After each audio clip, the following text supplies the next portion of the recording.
أعوذ بالله من الشيطان الرجيم. بسم الله الرحمن الرحيم.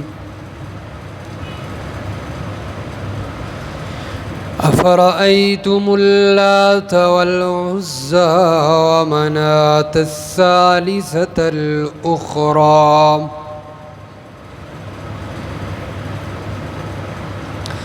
کیا تم نے غور و فکر کیا ہے لات کے بارے میں اور عزیٰ کے بارے میں اور تیسرا ان کے علاوہ منات اس کے بارے میں؟ الکم الذکر وَلَهُ الْأُنثىٰ، کیا تمہارے لیے تو بیٹے ہوں اور اللہ کے لیے بیٹیاں ہوں؟ تلک اذا قسمۃ ضیزیٰ، یہ تقسیم تو بڑی ناانصافی کی تقسیم ہے۔ ان ہی الا اسماء سمیتموہا انتم وآباؤکم، یہ معبودان باطلا صرف نام ہی ہیں جن کو تم نے اور تمہارے باپ دادا نے رکھا ہے۔ ما انزل اللہ بہا من سلطان، اللہ نے ان پر کوئی دلیل نازل نہیں فرمائی عبادت کرنے کی۔ ان یتبعون الا الظن وما تہوی الانفس، یہ لوگ صرف خیالات اور گمانوں کی اتباع اور پیروی کرتے ہیں اور اپنی نفسانی خواہشات پر چلتے ہیں۔ وَلَقَدْ جَاءَهُم مِّن رَّبِّهِمُ الْهُدَىٰ، البتہ تحقیق ان کے پاس ان کے پروردگار کی طرف سے ہدایت بھی آ چکی ہے۔ ام للانسان ما تمنی، کیا انسان کے لیے ہر وہ چیز ہو جس کی وہ تمنا کرے؟ فَلِلَّهِ الْآخِرَةُ وَالْأُولَىٰ، بس اللہ ہی کے لیے اسی کے اختیار میں ہے آخرت اور دنیا۔ سبحان ربک رب العزت عما یصفون وسلام علی المرسلین والحمد للہ رب العالمین۔ اللہم صل علی محمد وعلی آل محمد کما صلیت علی ابراہیم وعلی آل ابراہیم انک حمید مجید۔ اللہم بارک علی محمد وعلی آل محمد کما بارکت علی ابراہیم وعلی آل ابراہیم انک حمید مجید۔ سورۃ النجم کی آیت نمبر 19 سے لے کر آیت نمبر 25 تک تلاوت کی گئی ہے۔ گزشتہ آیات میں اللہ تبارک و تعالی نے ستارے کی نجم کی قسم ذکر کر کے آپ صلی اللہ علیہ وسلم کی صداقت اور رسالت کو ثابت فرمایا ہے کہ آپ اللہ کے سچے رسول ہیں، اور آپ صلی اللہ علیہ وسلم نے حضرت جبریل کو جو وحی لانے والا فرشتہ ہے 2 مرتبہ اصلی صورت میں دیکھا ہے، اور آپ صلی اللہ علیہ وسلم جو مشن اور جو مسئلہ توحید بیان فرماتے ہیں یہ بالکل حق اور سچ مسئلہ ہے۔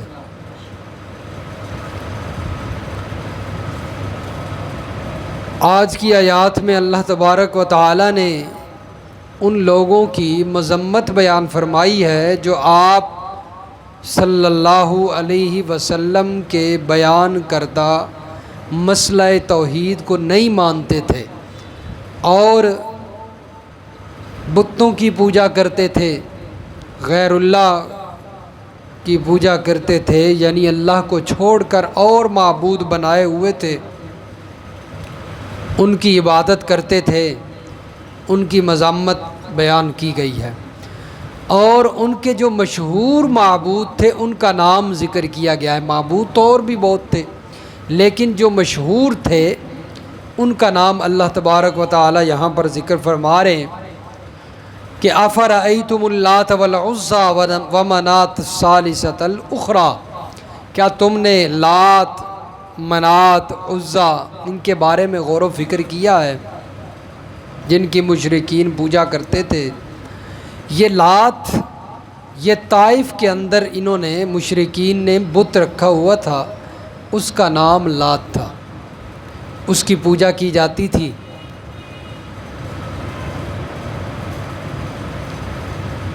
نبی علیہ الصلوۃ والسلام قیامت سے پہلے جس وقت ابرہ نے بیت اللہ پر حملہ کیا تو اس وقت یہ طائف والے جو تھے، لات کے پجاری تھے، انہوں نے اپنے اس لات سے مدد مانگنا شروع کر دی اور ابرہ کے سامنے جھک گئے۔ نبی علیہ الصلوۃ والسلام نے جس وقت طائف کا گھیراؤ کر لیا تھا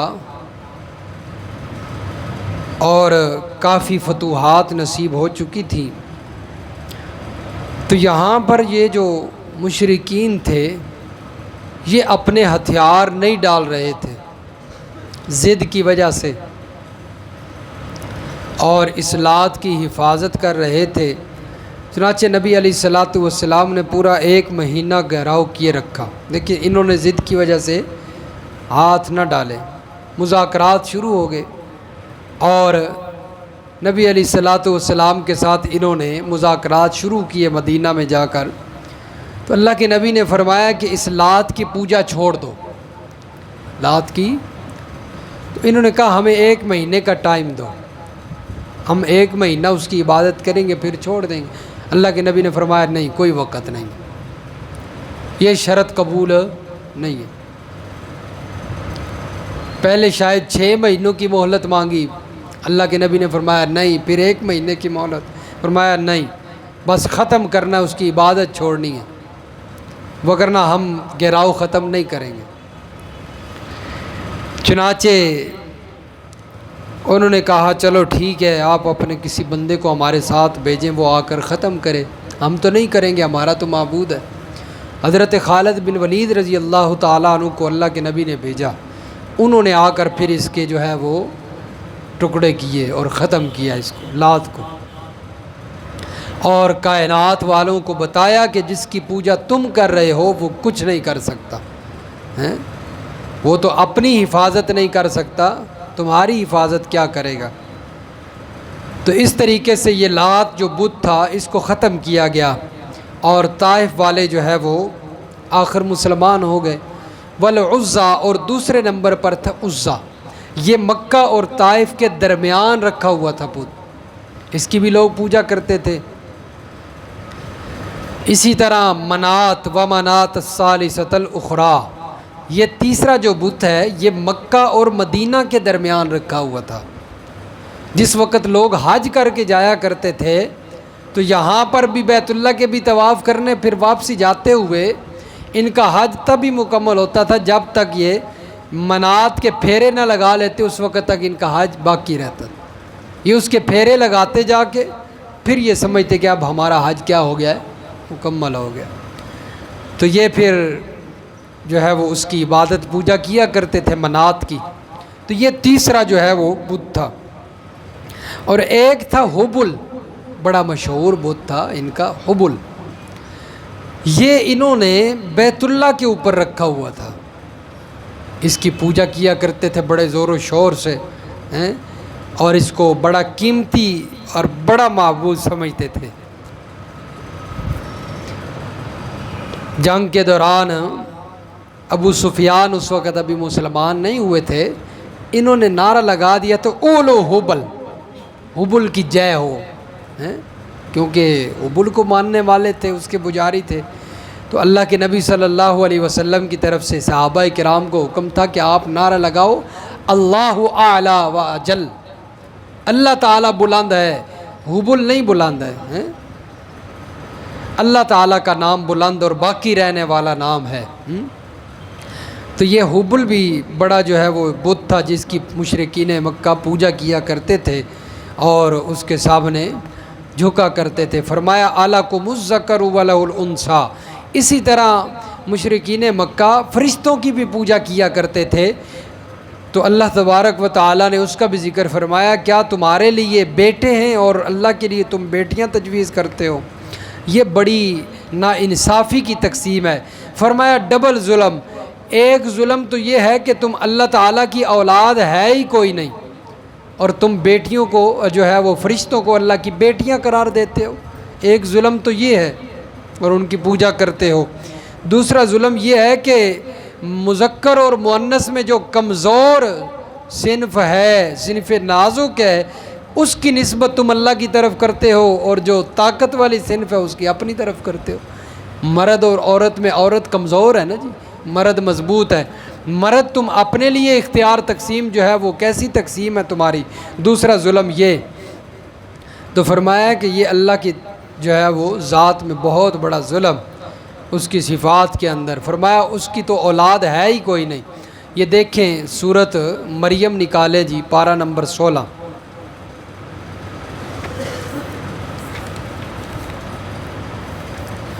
صفحہ نمبر 375، صفحہ 375، اور آیت نمبر ہے سورت مریم کی 88۔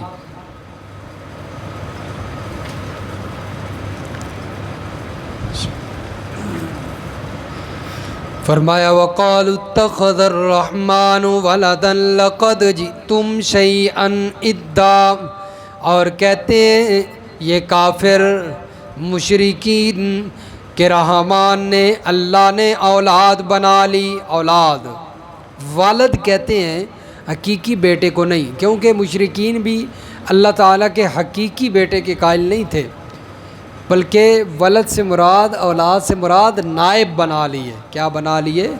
نائب بنا لیے، یعنی اللہ تعالیٰ نے نائب بنائے ہوئے ہیں اور ان کی ڈیوٹیاں لگائی ہوئی ہیں کہ فلاں جو ہے وہ بارش برساتا ہے، فلاں یہ کام کرتا ہے، فلاں یہ کام کرتا ہے، اللہ کے نائب ہیں۔ جس طرح کہ ایک بڑا وزیر ہوتا ہے نا، وزیر اعظم، اس کے نیچے کئی وزیر ہوتے ہیں، اس نے ان کو جو ہے وہ کام تقسیم کیے ہوتے ہیں۔ اسی طرح یہ بھی اللہ کے نائب ہیں، لات منات عزا، ان کو بھی اللہ نے جو ہے وہ کچھ اختیارات دیے ہوئے ہیں۔ لَقَدْ جِئْتُمْ شَيْئًا إِدًّا، اللہ فرماتے ہیں بڑا بھاری یہ اللہ کی طرف نسبت اور بڑا گناہ ہے۔ تَكَادُ السَّمَاوَاتُ يَتَفَطَّرْنَ مِنْهُ، فرمایا اتنا بڑا گناہ ہے، اس کی نحوست اتنی زیادہ ہے کہ اس کی وجہ سے آسمان قریب ہے کہ آسمان پھٹ پڑے، آسمان پھٹ پڑے، اتنا بڑا یہ گناہ ہے۔ وَتَنشَقُّ الْأَرْضُ، اور زمین پھٹ جائے، ٹکڑے ٹکڑے ہو جائے۔ وَتَخِرُّ الْجِبَالُ هَدًّا، اور پہاڑ ٹوٹ کر گر پڑے۔ أَن دَعَوْا لِلرَّحْمَٰنِ وَلَدًا، اس بات کی وجہ سے کہ یہ لوگ اللہ کی طرف اولاد کی نسبت کرتے ہیں۔ وَمَا يَنبَغِي لِلرَّحْمَٰنِ أَن يَتَّخِذَ وَلَدًا، حالانکہ اللہ کی شایان شان یہ بات نہیں کہ وہ اپنے لیے نائب بنائے، اولاد بنائے۔ اللہ کے تو شان کے لائق ہی نہیں ہے اللہ تعالیٰ تو اولاد سے اور نائبین سے کیا ہے؟ پاک ہے۔ تو فرمایا یہ جو مشرکین اللہ کی طرف اولاد کی نسبت کرتے ہیں، فرشتوں کو اللہ کی بیٹیاں قرار دیتے ہیں، یہ بہت بڑا ظلم ہے اللہ پر۔ ان ہی الا اسماء سمیتموہا انتم، فرمایا بعضے تو بالکل اللہ کا نائب قرار دے دیتے تھے نا، اور بعضے ایسے ہیں کہ جو صرف ان کو نام دیتے ہیں کہ یہ مشکل کشا ہے، یہ کیا ہے؟ حاجت روا ہیں، یہ بگڑی بنانے والے ہیں۔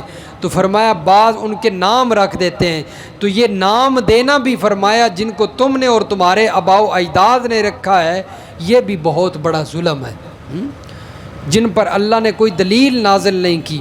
جس طرح کہ ہمارے یہاں کچھ اللہ تعالیٰ کے نیک بندوں کو یہ نام دیے جاتے ہیں۔ حضرت علی رضی اللہ تعالیٰ عنہ کو نام دیا جاتا ہے کہ یہ یا علی مدد کہہ دیا جاتا ہے، مشکل کشا پکارا جاتا ہے۔ حضرت شیخ عبد القادر جیلانی کو،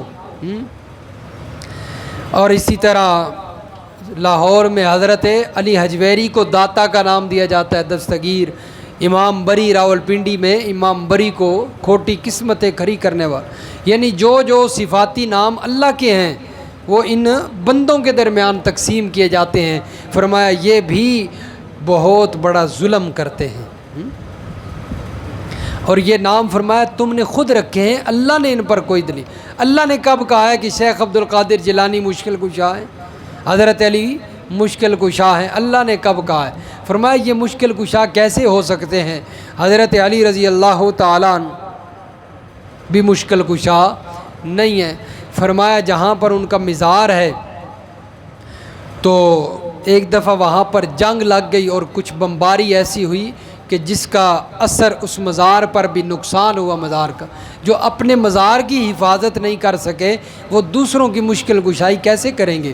قریب ہی حضرت حسن و حسین شہید ہوتے رہے، ان کو نہیں بچا سکے۔ حضرت حسین رضی اللہ تعالیٰ عنہ خود شہید ہو گئے، اپنے کنبے قبیلے کو نہیں بچا سکے۔ فرمایا وہ کیسے مشکل کشا بن گئے؟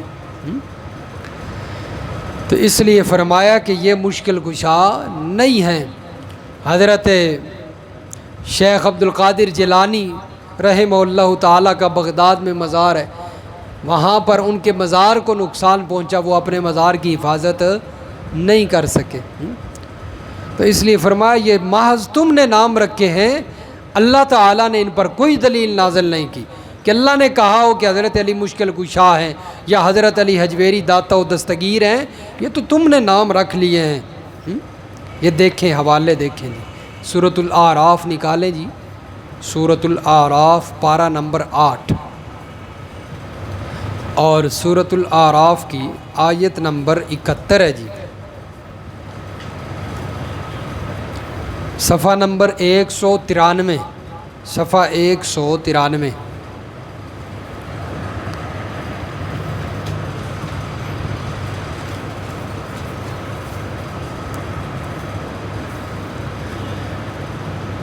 سورۃ الاعراف آیت نمبر 71۔ قال قد وقع علیکم من ربکم رجس وغضب، حضرت نوح علیہ السلام کا تذکرہ ہے۔ حضرت نوح علیہ السلام کے دور میں بھی کچھ مخصوص معبود تھے، حضرت نوح علیہ السلام کے دور میں، جس طرح نبی علیہ السلام کے دور میں تھے لات منات عزا حبل، اسی طرح ان کے دور میں بھی کچھ تھے جن کا تذکرہ سورۃ نوح میں آیا ہے، ود یغوث۔ تو فرمایا کہ جس وقت حضرت نوح علیہ السلام نے کہا نا کہ یہ تمہارے معبود نہیں ہیں، یہ تمہاری مشکل کشائی نہیں کر سکتے ہیں، اللہ تعالیٰ کی عبادت کرو جو حقیقی مشکل کشا ہے، عبادت و پکار کے لائق ہے، تو اس وقت انہوں نے کیا کہا؟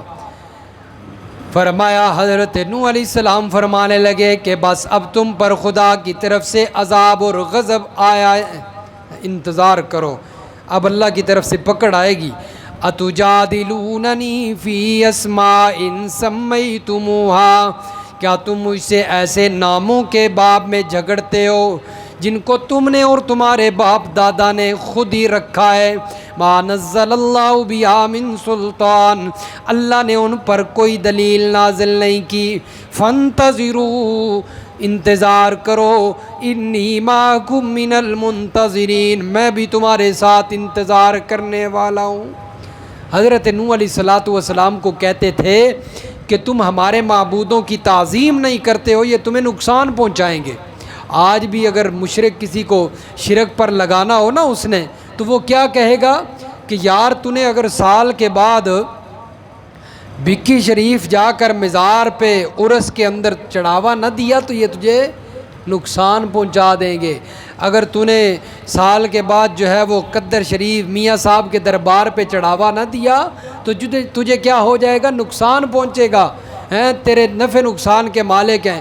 اگر تو نے جلال پور شریف پہ جا کر چڑھاوا نہ دیا، نوش و پاک پہ چڑھاوا نہ دیا، یہ جو بڑے بڑے لاہور داتا دربار جو ہے ادھر چڑھاوا نہ چڑھایا، امام بری پر چڑھاوا نہ دیا، چادر نہ چڑھائی تو تجھے نقصان پہنچائیں گے۔ اسی طرح نبیوں کو بھی کہا جاتا تھا کہ تم ہمارے ان معبودوں کی لات منات عزا حبل کی تعظیم نہیں کرتے ہو، یہ تمہیں نقصان پہنچا دیں گے۔ تو نبی آگے سے کیا جواب دیتے تھے، کیا تم ان معبودوں کے حق میں ہمارے ساتھ جو ہم سچائی پر ہیں، سچے لوگوں کے ساتھ تم جھگڑتے ہو، جن کے تم نے نام رکھے ہیں، جن کو تم مشکل کشا کہتے ہو، اللہ نے ان کو مشکل کشا نہیں کہا، جن کو تم داتا و دستگیر کہتے ہو، جن کو تم جو ہے وہ حاجت روا مانتے ہو، اللہ نے تو کوئی نہیں کہا، ان کے بارے میں جھگڑتے ہو تم، بس اللہ کے عذاب کا انتظار کرو پھر۔ تو فرمایا یہ محض نام ہے جو تم نے رکھے۔ حضرت یوسف علیہ السلام نے جب قیدیوں کو قید خانے میں تبلیغ کی، دعوت توحید دی، انہوں نے بھی اسی بات کا تذکرہ کیا تھا۔ فرمایا یہ جو تم جن کی عبادت کرتے ہو، یہ تم نے، تمہارے آباء و اجداد نے نام رکھے ہیں، ان الحکم الا للہ، فیصلہ تو صرف کس کا چلتا ہے، اللہ کا چلتا ہے۔ فرمایا مشکل کشائی بھی وہ کرتا ہے، حاجت روائی بھی وہی کرتا ہے، نفع نقصان کا مالک بھی وہی ہے، اسی کا فیصلہ چلتا ہے۔ وہ کہتا ہے کن فیکون، ہو جاتا ہے۔ فرمایا یہ کچھ نہیں کر سکتے۔ فرمایا ان یتبعون الا الظن، تم محض گمان کی پیروی کرتے ہو، شیطان تمہیں جو خیالات تمہارے ذہنوں میں ڈالتا ہے اس کی پیروی کرتے ہو، وما تہوی الانفس، اپنی خواہشات کے پیچھے چلتے ہو۔ مشرک اپنی خواہشات کے پیچھے چلتا ہے، قرآن کو نہیں مانتا۔ قرآن کو مان لے تو غیر اللہ کی پوجا چھوڑ دے، ان قبروں کی پوجا چھوڑ دے۔ اس وقت ہمارے استاذی آج مشرک دھوکہ دیتا ہے کہ اللہ نے ان کو مشرک اس لیے کہا تھا کہ وہ بتوں کی پوجا کرتے تھے، اور آپ دیکھیں گے کہ زیادہ تر مؤنث کی پوجا کی گئی ہے۔ کس کی پوجا کی گئی ہے؟ جو بت بنائے جاتے ہیں نا مؤنث کے، عورت کے بنائے جاتے ہیں، یہ لات منات عزا جو یہ بھی مؤنث تھی، کیونکہ یہ زیادہ خوبصورت نظر آتے ہیں نا، اس لیے بت بنائے جاتے ہیں مؤنث کے۔ آج ادھر دیکھ لیں، ہندو جو پوجا کرتے ہیں انڈیا کے اندر، انہوں نے بھی بت بنائے ہوئے، زیادہ تر مؤنث کے ہیں، عورتوں کے بت بنائے ہوئے ہیں۔ مؤنث جو ہے وہ عورتوں کی پوجا کی جاتی ہے۔ تو فرمایا کرتے تھے ہمارے استاد کہ وہ مشرک، ان کو اللہ تعالیٰ نے، آج مشرک دھوکہ دیتا ہے جی، وہ بتوں کی پوجا کرتے تھے اس لیے اللہ نے ان کو مشرک کہا۔ ہم تو اللہ کے نیک بندوں کو پکارتے ہیں جو قبر کے اندر پڑے ہوئے ہیں۔ ہمارے استاد فرمایا کرتے تھے کہ وہ بھی شرک کیا کرتے تھے، یہ بھی شرک کرتے ہیں، فرق صرف اتنا ہے کہ وہ کھڑے کو پوجتے تھے، یہ پڑے کو پوجتے ہیں۔ وہ کھڑے کو پوجتے تھے، یہ قبر کے اندر پڑے کو پوج رہے ہیں، فرق اتنا صرف ہیں، دونوں ایک ہی کام میں لگے ہوئے، دونوں کا فعل ایک ہی ہے، عمل ایک ہی ہے۔ وہ کھڑے کو پوجتے تھے، یہ پڑے کو پوجتے ہیں، بس۔ تو فرمایا یہ اپنی خواہشات کی پیروی کرتے ہیں، ان کا نفس ان کو کہتا ہے کہ شیخ عبد القادر جیلانی کے نام کی دیگ چڑھاؤ، امام بری کے نام کا بکرا دو، ان کا نفس ان کو کہتا ہے، شیطان ان کو اس بات پر لگاتا ہے۔ وَلَقَدْ جَاءَهُم مِّن رَّبِّهِمُ الْهُدَىٰ، حالانکہ ان کے پروردگار کی طرف سے واضح ہدایت آ چکی ہے۔ قرآن کی صورت میں نبی علیہ السلام کے واسطہ سے فرمایا کہ ہدایت ان کے پاس آ چکی ہے، پھر بھی اپنے نفس کی پوجا کرتے ہیں۔ ام للانسان ما تمنا، کیا انسان کو اس کی ہر تمنا مل جاتی ہے؟ فرمایا کہ مشرک یہ تمنا کرتا ہے شاید میں شیخ عبد القادر جیلانی کے نام کی 11ویں دوں گا تو میرا کام نکل جائے گا، میری مشکل حل ہو جائے گی، یہ اس کی تمنا ہے۔ فرمایا انسان کی ہر تمنا نہیں پوری کی جاتی، اگر انسان کی ہر تمنا پوری ہوتی تو حضرت نوح علیہ السلام کا بیٹا کیوں عذاب میں مبتلا ہوتا، حضرت ابراہیم علیہ السلام کا والد کیوں آگ میں جلتا اگر انسان کی ہر تمنا پوری ہوتی تو نبی علیہ السلام کا چچا ابو طالب کیوں جہنم میں جاتا۔